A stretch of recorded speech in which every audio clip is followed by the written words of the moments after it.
നമസ്കാരം. ജാതക കഥകളിലെ 83-ാമത്തെ കഥ രാജാവിൻ്റെ മകൻ. വാരണാസിയിലെ രാജാവായ ബ്രഹ്മദത്തൻ ഒരിക്കൽ വിനോദത്തിനായി കാട്ടിലേക്ക് പോയി.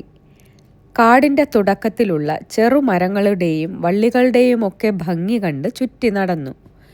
അപ്പോൾ കുറച്ച് ദൂരെ നിന്ന് മനോഹരമായ ഒരു പാട്ട് കേട്ടു. അതിൻ്റെ ഉറവിടം തേടിച്ചെന്നപ്പോൾ സുന്ദരിയായ ഒരു കന്യകയെ കണ്ടു. അവൾ ഉല്ലാസത്തോടെ പാട്ടുപാടിക്കൊണ്ട് പൂക്കൾ ശേഖരിക്കുകയാണ്. അവളുടെ സൗന്ദര്യം കണ്ട രാജാവ് മതിമറന്നു. ആദ്യത്തെ കാഴ്ചയിൽ തന്നെ രാജാവ് അവളിൽ അനുരക്തനായി തീർന്നു. സുന്ദരനായ രാജാവിനോട് അവൾക്കും പ്രീതി തോന്നി. അവർ പ്രണയലീലകളിൽ മുഴുകി. ആ വനകന്യക ഗർഭവതിയായി. തൻ്റെ ഉള്ളിൽ മാതൃത്വത്തിൻ്റെ ആദ്യത്തെ തുടിപ്പുകൾ അവൾക്ക് അനുഭവപ്പെട്ടു.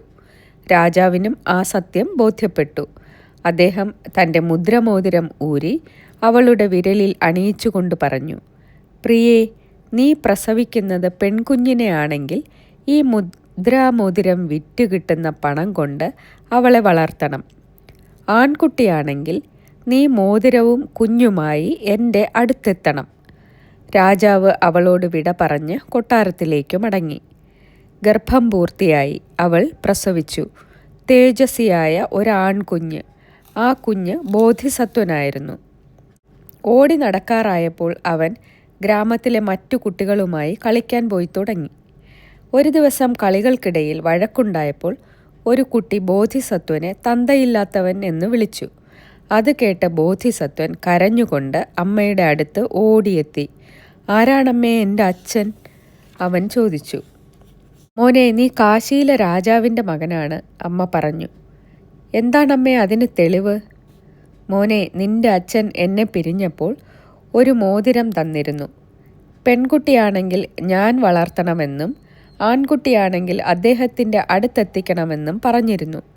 എന്നിട്ട് എന്താണ് അമ്മ എന്നെ അച്ഛൻ്റെ അടുത്തേക്ക് കൊണ്ടുപോകാത്തത്?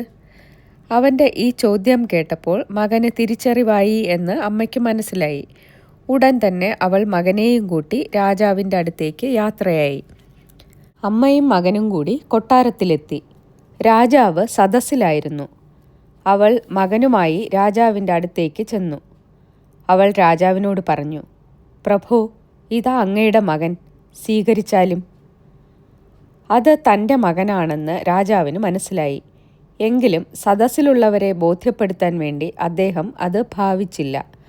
ഇതെൻ്റെ മകനാണെന്ന് ആര് പറഞ്ഞു? രാജാവിൻ്റെ ചോദ്യം കേട്ടപ്പോൾ യുവതി പറഞ്ഞു, ഇതാ അങ്ങ് തന്ന മുദ്രമോതിരം. ഇത് കണ്ടാൽ അങ്ങേക്ക് കാര്യങ്ങൾ ഓർമ്മ വരും. പക്ഷെ രാജാവ് നിഷേധിച്ചു. ഈ മോതിരം എൻ്റേതല്ല. അത് കേട്ട് ദുഃഖിതയായ യുവതി പറഞ്ഞു, എൻ്റെ വാക്കുകൾക്ക് തെളിവ് നൽകാൻ സാക്ഷികൾ ആരുമില്ല. പക്ഷേ ഞാനിതാ സത്യം ചെയ്യുന്നു.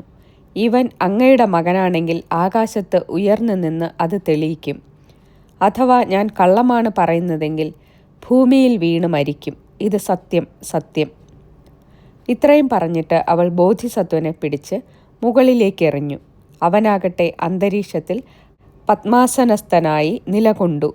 മധുരവും ദിവ്യവുമായ അലൗകിക സ്വരത്തിൽ ഇങ്ങനെ പറഞ്ഞു, ശ്രേഷ്ഠനായ ചക്രവർത്തി, ഞാൻ അങ്ങയുടെ പുത്രൻ തന്നെ. അത് അങ്ങേക്കും അറിയാം. പ്രജകളെ മാത്രമല്ല, സ്വന്തം മക്കളെയും സംരക്ഷിക്കാൻ രാജാവ് ബാധ്യസ്ഥനാണ്. ബോധിസത്വൻ്റെ വാക്കുകൾ കേട്ട് രാജാവ് ആകാശത്തേക്ക് കൈകളുയർത്തി അപേക്ഷിച്ചു, പ്രിയപ്പെട്ട കുഞ്ഞെ, എൻ്റെ അടുത്തേക്ക് വരൂ. ഞാൻ തന്നെയാണ് നിൻ്റെ അച്ഛൻ. ഞാൻ തന്നെ നിന്നെ വളർത്തുകയും സംരക്ഷിക്കുകയും ചെയ്യും. ഇതെല്ലാം കണ്ട സദസ്യർ അത്ഭുതം കൂറി. എല്ലാവരുടെയും ആശീർവാദത്തോടെ രാജാവ് മകനെ സ്വീകരിച്ച് മടിയിലിരുത്തി. അവൻ്റെ അമ്മയെ രാജ്ഞിയായി അഭിഷേകവും ചെയ്തു. നന്ദി.